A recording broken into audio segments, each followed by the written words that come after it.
আমার চ্যানেলে তোমাদের সকলকে স্বাগত। আজ আমরা ক্লাস 12-এর থার্ড সেমিস্টারের প্রশ্নবিচিত্রা থেকে বাংলার পঞ্চম মডেল স্কুল সলভ করব।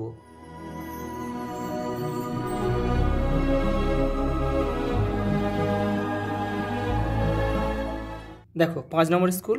প্রথম প্রশ্ন, মেজবাবুর মেয়ের বিয়েতে বাই আসছে বেনারস থেকে। জয়রাম মুখোপাধ্যায়ের হৃদয়খানি স্নেহে বন্ধু বাৎসল্যে কুসুমের মতো কোমল। আগে না, আলোচ্য উদ্ধৃতিটির বক্তাকে ভৃত্য। পরেটা দেখো, পূর্বদিন 2 টাকার রসগোল্লা আনাইয়া রাখিয়াছিলেন, ভৃত্য সেই হাঁড়ি হাতে করিয়া আসিয়া দাঁড়াইল। দেখো পরের প্রশ্ন, দেখো স্তম্ভ দিয়েছে। প্রভাতে আহ্নিক পূজাটা মুখুজ্জি মহাশয় একটু ঘটা করিয়া করিতেন। রবিবার। কল্যাণীর বিবাহের দিন স্থির হইয়াছে 10ই জ্যৈষ্ঠ। 1-এর বি 2-এর এ। দেখো 1-এর বি 2-এর এ ও এখানেও রয়েছে, তখন আরেকটা খুঁজতে হবে। দেখো মশমশ করিয়া আদরণী ঘরে ফিরিয়া আসিল। ক তারিখ? 1 বৈশাখ। তার মানে 3-এর ডি, এই যে 3-এর ডি এই রয়েছে, এটা গয়েরটা উত্তর। পরের প্রশ্ন দেখো, 4টে বিবৃতি দিয়েছে। দেখো বীরপুরের উমাচরণ লাহিড়ির একটি মাদি হাতে আছে, এটা সঠিক। ইমামদি শেখ এক জোড়া নতুন ছাগল কিনে এনেছে, এটা ভুল। শ্রীযুক্ত জয়রাম মুখোপাধ্যায়ের আদিবাস যশোর জেলায়, এটা সঠিক। জয়রাম মুখোপাধ্যায়ের কনিষ্ঠা কন্যা কলিকাতায় পড়িতেছে, এটা ভুল, অর্থাৎ উত্তর হবে গয়েরটা। দেখো পরের প্রশ্ন, আদরণী গল্পে শ্রীযুক্ত জয়রাম মুখোপাধ্যায়ের আত্মাভিমান চরিতার্থকরণের উদ্দেশ্যে আদরণীকে কিনলেও পরে এই মানবেতর প্রাণীটির সঙ্গে অবিচ্ছেদ্য বন্ধনে আবদ্ধ হয়ে পড়েন। পরবর্তীকালে অর্থভাবে আদরকে বিক্রি করার সিদ্ধান্ত নেন তিনি, একরকম বাধ্য হয়ে। ভয়ানক অভিমান নিয়ে আদরের মৃত্যু হয়। কিছুদিনের মধ্যে জয়রাম মুখোপাধ্যায়ও প্রাণত্যাগ করেন। গল্পের উপজীব্য সত্যটি কী? দেখো মানব ও মানবেতর প্রাণীর নিবিড় ও অচ্ছেদ্য সম্পর্কের টান। পরের প্রশ্ন দেখো, বাক্যের সঠিক ক্রমটি হলো, এখানে দেখো 4টে লাইন দিয়েছে আদরণী থেকে, আগে পরে করেই দিয়েছে, তোমাদের ঘটনা অনুযায়ী সাজাতে হবে। অপশান গয়েরটা উত্তর হবে। পরের প্রশ্ন দেখো, শ্রীজাতের লেখা অন্ধকার লেখাগুচ্ছ কাব্যগ্রন্থের কত সংখ্যক কবিতা তোমাদের পাঠ্য হিসেবে গৃহীত? 14 সংখ্যক কবিতা। আইনস্টাইনের ধর্ম ছিল দিগান্ত পেরোনো। দেখো 11টা বিবৃতি কারণ দিয়েছে। দেখো প্রচলিত ধর্ম প্রকৃত ধর্মই নয়, প্রাতিষ্ঠানিকতা। প্রচলিত ধর্ম দখলের কথা শেখায়। দেখো এ আর দুটোই সঠিক এবং আর এর সঠিক ব্যাখ্যা। পরেটা দেখো, নিশ্চিত পৌঁছবো, কোথায় পৌঁছবেন? খড়জুরের দ্বীপে। পরেটা দেখো, কবিতাটির সঠিক ক্রমটি লেখো। অর্থাৎ কবিতা কিন্তু তোমাদের ভালোভাবে মুখস্থ না করলে এগুলো কিন্তু ধরতেই পারবে না। এই ঘয়েরটা উত্তর হয় মরুপথে উঠ, আকাশে পুষ্পক, সিন্ধু জলে সপ্তডিঙা, তেপান্তরের পক্ষীরাজ। পরের প্রশ্ন দেখো, দিগ্বিজয়ের রূপকথা কবিতায় এই হৃদয়ের খাপে ভরা মন্ত্রপুত অসি বলা হয়েছে যে ভালোবাসাকে, তা অভঙ্গুর। পরেরটা দেখো, বিবৃতি কারণ দিয়েছে। দুয়োরানি দিলেন সাজিয়ে, দিগ্বিজয়ে যেতে হবে। দেখো অপশান কয়েকটা উত্তর, এ ও আর দুটি সঠিক এবং আর এর সঠিক ব্যাখ্যা। পরের প্রশ্ন দেখো, আর অর্বাচীনকালের সংস্কৃত। দেখো অর্বাচীন শব্দের অর্থ কী? অর্বাচীন অর্থাৎ নয় প্রাচীন, অর্থাৎ নবীন।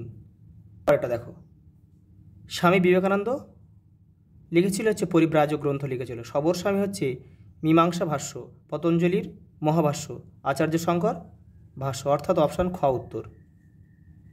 পরের প্রশ্ন দেখো, বিবৃতি, দুটো বিবৃতি দিয়েছে। দেখো কলকাতার ভাষায় অল্প দিনে সমস্ত বাংলাদেশের ভাষা হয়ে যাবে। বুদ্ধিমান অবশ্যই কলকাতার ভাষাকে ভিত্তিস্বরূপ গ্রহণ করবেন। বিবৃতি 1 এবং 2 উভয় সত্য এবং পরস্পর সম্পর্কযুক্ত। পরেরটা দেখো, 4টে বিবৃতি দিয়েছে। দেখো যারা লোকহিতে এসেছেন তারা সকলেই সাধারণ লোকের ভাষায় সাধারণকে শিক্ষা দিয়েছেন। সত্য। একবার কলকাতার হাওয়া খেলেই দেখছি সেই ভাষায় লোকে কয়। সত্য। যত রেল এবং গতাগতির সুবিধা হবে তত পূর্ব পশ্চিমে ভেদ বেড়ে যাবে। সত্য। এটা হচ্ছে ভুল। ভাষায় প্রধান, ভাব পরে, এটাও ভুল, অর্থাৎ উত্তর হবে ক্ষয়েরটা। সে গানের মধ্যে প্যাঁচের কি ধুম, সে কি আঁকাবাঁকা ডামাডোল। দেখো 36 নারীর টান তাই রে বাপ। দেখো বাক্যের সঠিক ক্রমটি হলো, তোমাদের এটা কিন্তু সেই পোর্টরাজ থেকে দিয়েছে। পোর্টরাজ গল্পটা কিন্তু তোমাদের ভালোভাবে পড়তে হবে, নাহলে বুঝতে পারবে না কোন ঘটনাটা আগে ঘটেছে। এটা কিন্তু এই কয়েকটা উত্তর হবে, অর্থাৎ 4-এরটা আগে হবে, 1-এ হবে, 2-এরটা 2-এ হবে, 1-এরটা 3-এ হবে, আর 3-এরটা 4-এ হবে। পরেরটা দেখো, পোর্টরাজ গল্পটি অনুবাদক হচ্ছেন সুনন্দন চক্রবর্তী। পরেরটা দেখো, কাকে কাকে ঝুড়ি নাও, শাবল নাও, জুতো পরো। এখন আমাদের একে অপরকে লাগবে, কারণ ধুয়ে মুছে আগুন বানানোর জন্যে। বিবৃতির কারণ দিয়েছে দেখো, আমার জন্য অপেক্ষা করো, সুবিধে নয় সেই যে সময়টা, তাকে দুজনে মিলে খুব সমঝে পার করতে হবে। উত্তর হবে কয়টা দেখো, এ আর আর দুটি সঠিক এবং আর এর সঠিক ব্যাখ্যা। পরেরটা দেখো, স্যার উইলিয়াম জোন্স সংস্কৃত ভাষার সঙ্গে যেসব ভাষার প্রচুর মিল খুঁজে পেয়েছিলেন তার মধ্যে কয়েকটি ভাষা হলো গ্রিক, লাতিন, ফরাসি। পরেরটা দেখো, ভাষার বিবর্তনের নিরিখে সঠিক ক্রমটি হলো ভাষাবিজ্ঞান, তারপরে নৃতত্ত্ব, নৃভাষাবিজ্ঞান, ফলিত ভাষাবিজ্ঞান। মস্তিষ্ককে ভাষা শেখার যন্ত্র বলেছেন নোয়াম চমস্কি। ধ্বনিতত্ত্বের ইংরেজি পরিভাষা হলো ফোনেটিক্স। ভাষার সবচেয়ে ছোট অর্থপূর্ণ একক হলো ধ্বনি। একটা স্তম্ভ দিয়েছে দেখো, প্রীতি থেকে পীড়িত, এটা হবে স্বরভক্তি। সত্য থেকে সত্যি, এটা হবে স্বরাগম। দেখো, পিশাচ থেকে পিচাস, এটা হবে বর্ণ বিপর্যয়। আর গল্প থেকে গপ্প, স্বরাগম, অর্থাৎ উত্তর হবে ক্ষয়েরটা। দেখো, একটা বিবৃতি দিয়েছে, দেখো আবার 4টে বিবৃতি দিয়েছে। দেখো, ত বর্গের ধ্বনিগুলি দন্ত স্পর্শ করে উচ্চারিত হয়, সঠিক। ল ধ্বনিটি হলো একটি নাসিক্য ধ্বনি, এটা ভুল। বাক্যে সুরের ওঠাপড়াকে বলে সুর তরঙ্গ, এটা ঠিক। চ বর্গের ধ্বনিগুলি ওষ্ঠ স্পর্শ করে উচ্চারিত হয়, এটা ভুল, অর্থাৎ উত্তর হবে ওই গয়েরটা। পরের প্রশ্ন দেখো, বিবৃতি কারণ দিয়েছে দেখো, বিবাহ শব্দের মূল অর্থ হলো বিশেষভাবে বহন। দেখো কারণ কি দিয়েছে, প্রাচীনকালে বিবাহযোগ্য কন্যাকে হরণ করে ঘোড়ার পিঠে বহন করে নিয়ে যাওয়ার রীতি ছিল। দেখো অপশান ক উত্তর হবে, এ আর সঠিক, দুটি সঠিক এবং আর এর সঠিক ব্যাখ্যা। পরেরটা দেখো, চৌধুরী বিবৃতি, দুটো বিবৃতি দিয়েছে দেখো, ভৌগোলিক পরিবেশের ভিন্নতার কারণে একই শব্দের অঞ্চলভেদে অর্থ পার্থক্য ঘটে, সঠিক। বিবৃতি দিয়েছে দেখো পরেরটা, কালভেদে কোনো শব্দের অর্থ পরিবর্তন ঐতিহাসিক কারণে ঘটে থাকে, এটাও সঠিক, অর্থাৎ বিবৃতি দেখো, বিবৃতি 2 হলো বিবৃতি 1-এর কারণ। পরেরটা দেখো, পূর্বতন অর্থের সঙ্গে নতুন অর্থ ও অর্থ সমষ্টি যুক্ত হয়ে শব্দার্থের যে পরিবর্তন হয় তাকে বলে শব্দার্থের রূপান্তর। পরের প্রশ্ন দেখো, পূর্ববঙ্গের ময়মনসিংহ জেলার মুসলমান সমাজে কোন গান সর্বাধিক প্রচলিত? জারি গান।